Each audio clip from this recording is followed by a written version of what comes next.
आपके साथ में हूँ वैशाली वर्मा। अगर आप अपना विज्ञापन हमारे बुलेटिन में शामिल करना चाहते हैं तो स्क्रीन पर दिए हुए नंबर्स पर संपर्क कर सकते हैं। समय हो चुका है हमारे बुलेटिन का। नजर डालते हैं देश दुनिया की छोटी बड़ी खबरों पर। प्रदेश के मुख्यमंत्री के पिता सामाजिक सौहार्द बिगाड़ने और धार्मिक भावना को आहत करने का आरोप।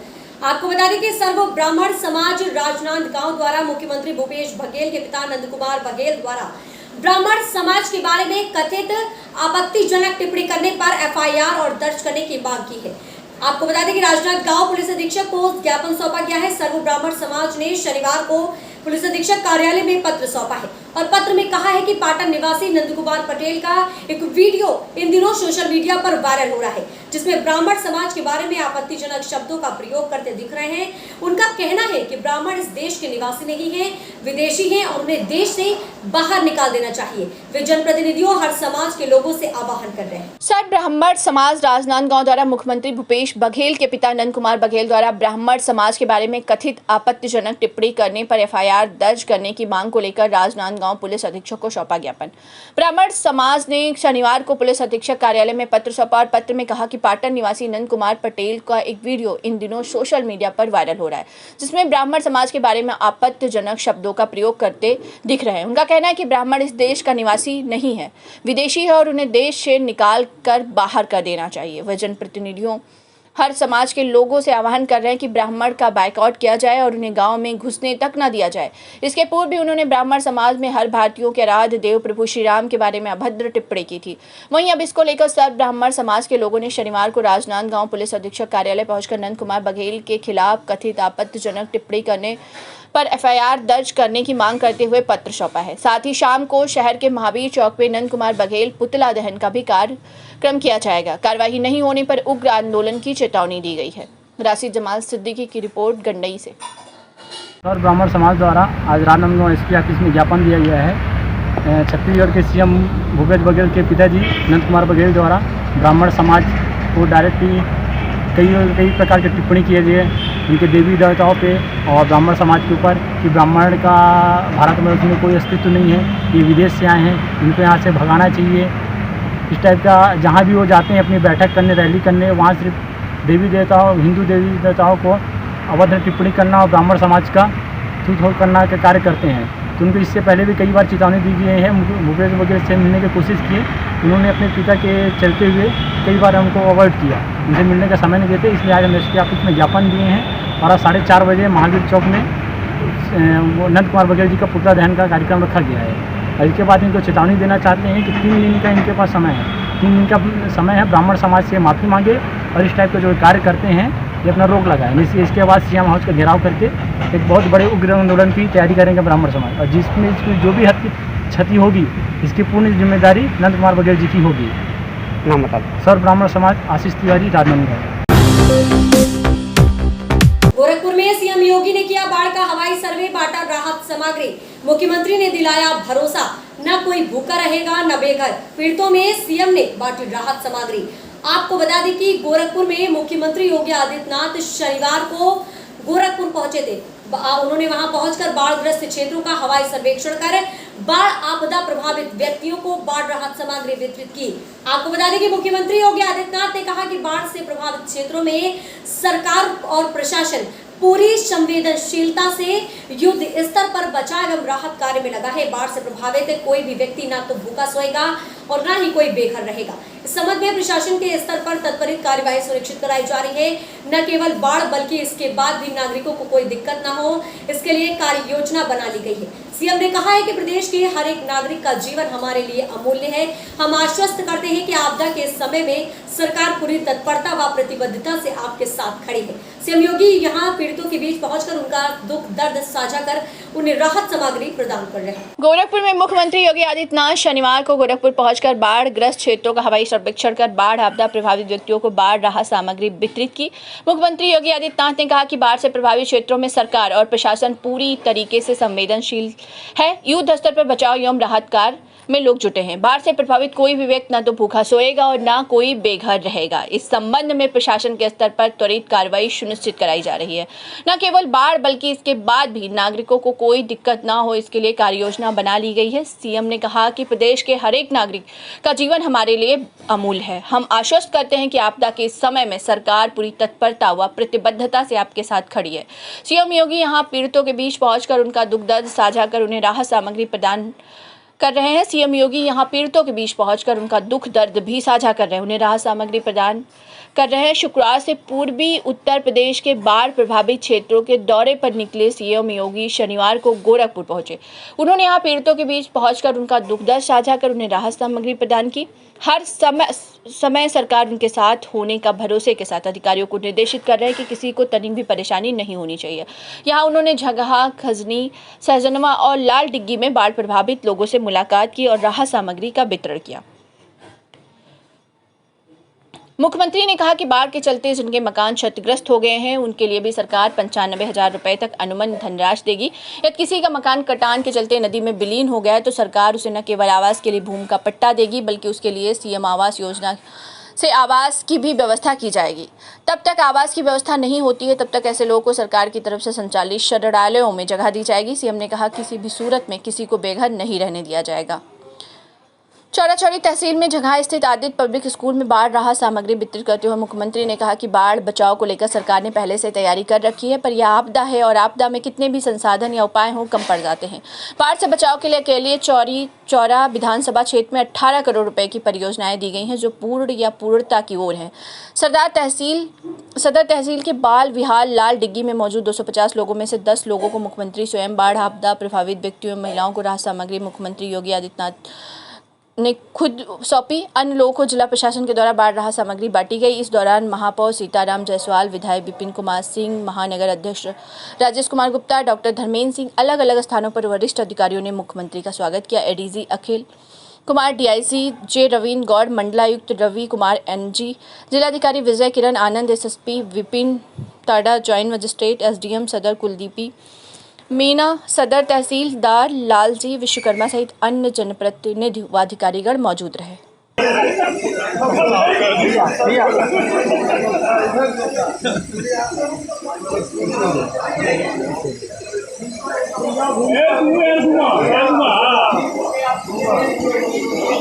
पीछे नहीं तो टूरिया मत गिर जाएगी चंडवा थोड़ा पीछे रहा नहीं चंडवा गिर जाए सर थोड़ा मौका तो लोग तो मौका ले लो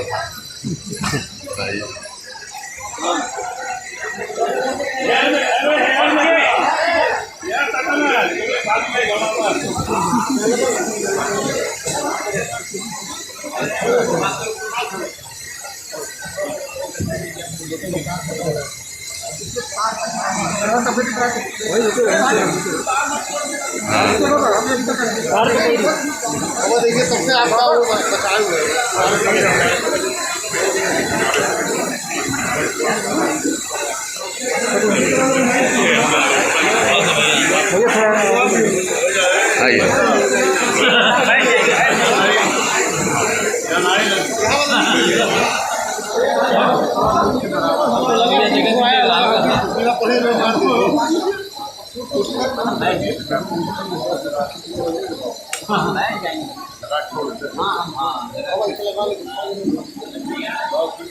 थोड़ा सा हम बैठ जाएंगे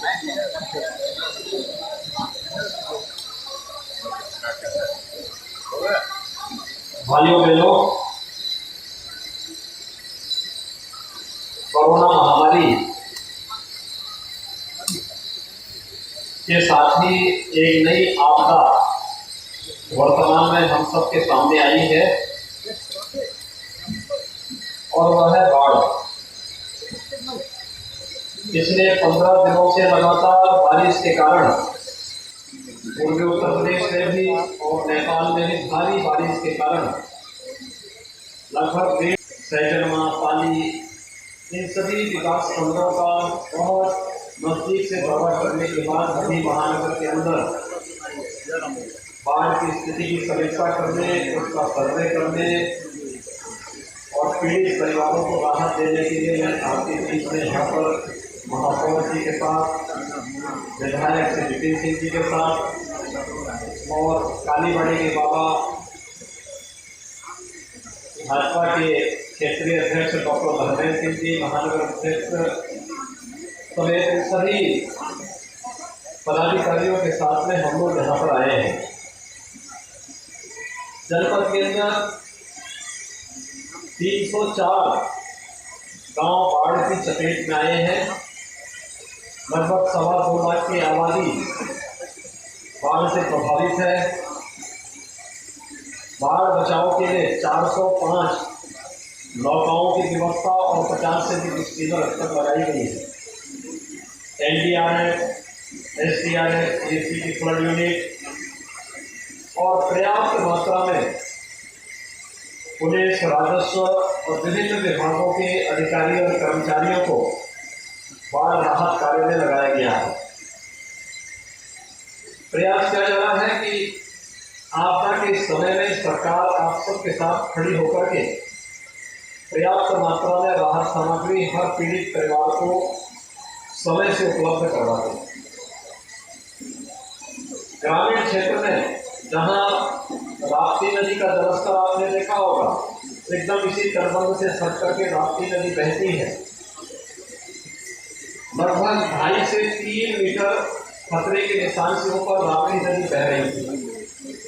आज से थोड़ा उसमें गिरावट आना प्रारंभ हुआ है और हम अनुमान करते हैं कि कल तक इसमें और सुधार आएगा।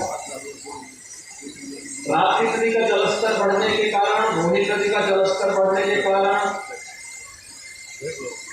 आसपास के अन्य जो नाले हैं, नदियां हैं, इन सब का जलस्तर बढ़ने के कारण महानगर का जल यहीं पे ठहर गया।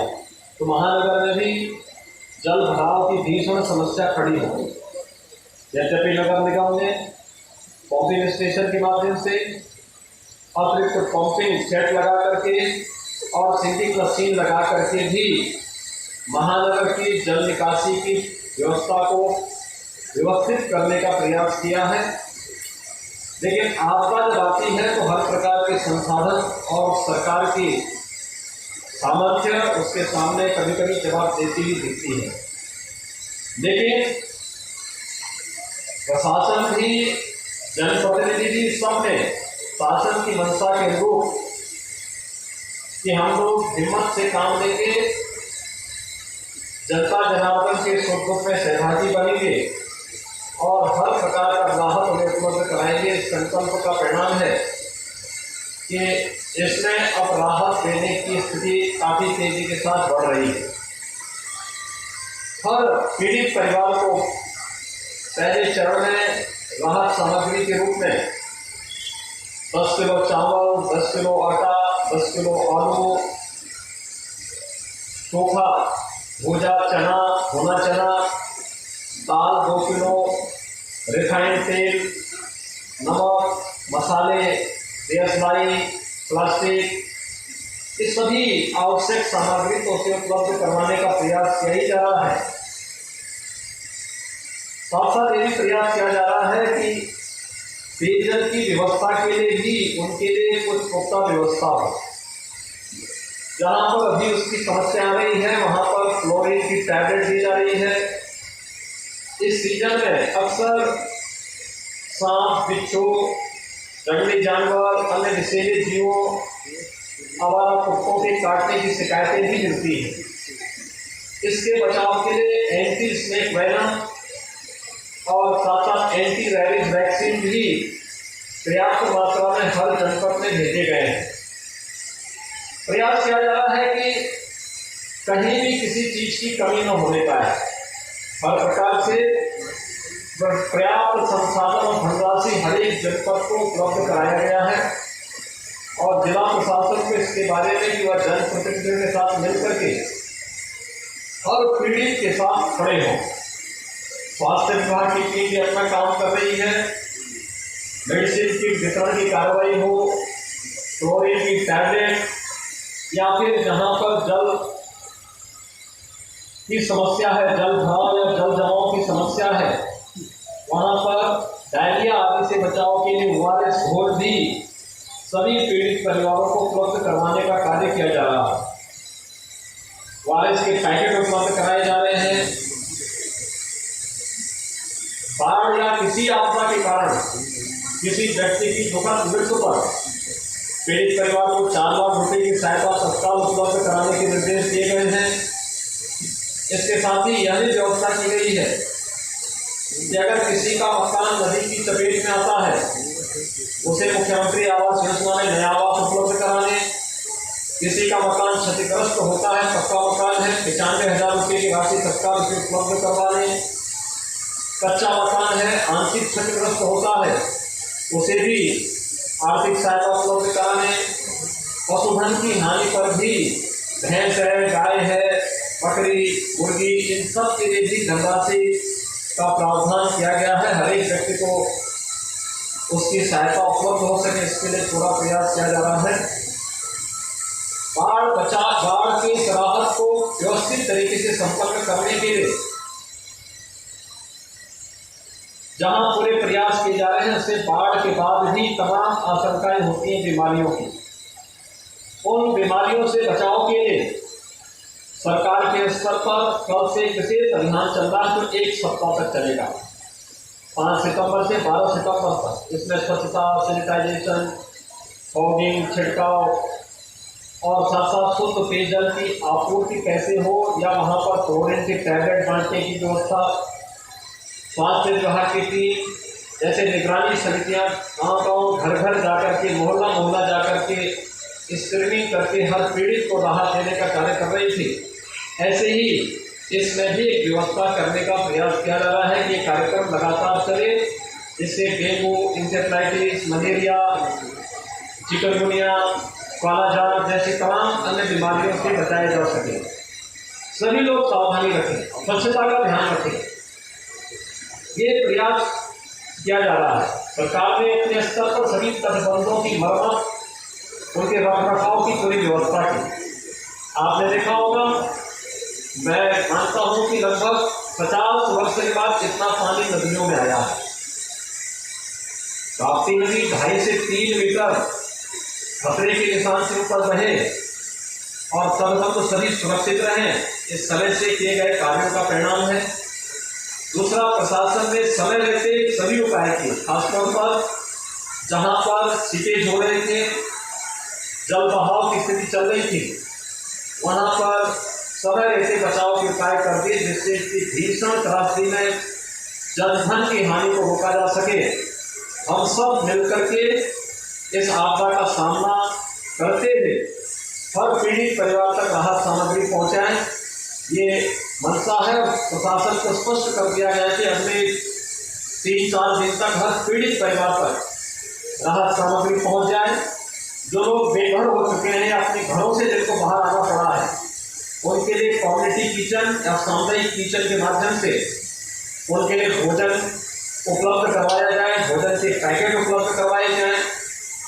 पशुओं के लिए भी चारे की व्यवस्था की जाए, दवा की व्यवस्था की जाए, कोई भी अपने आप को असहाय महसूस न करे, इस प्रकार के लिए सरकार ने पूरे पुख्ता व्यवस्था की है। और इसीलिए आज मैं यही आप सबका हालचाल जानने, राहत कार्यों की समीक्षा करने, बाढ़ का सर्वेक्षण करने के लिए मैं निकला हूँ। आप सब इस आपदा से बहुत शीघ्र मुक्त हों, आप स्वस्थ रहें, आपके परिवार के सभी लोग स्वस्थ रहें, पर्व और त्योहारों की तैयारी पूरे उत्साह उमंग के साथ कर सके, इसके लिए आप सबके प्रति अपनी शुभकामना व्यक्त करते हुए सभी जनप्रतिनिधियों को, जिला प्रशासन को, इस पूरी व्यवस्था में जुड़े हुए सभी अधिकारी, कर्मचारी, जनप्रतिनिधि और जनता जनार्दन को इस पूरे अभियान के लिए अपनी शुभकामनाएं देता हूँ। धन्यवाद। जय हिंद।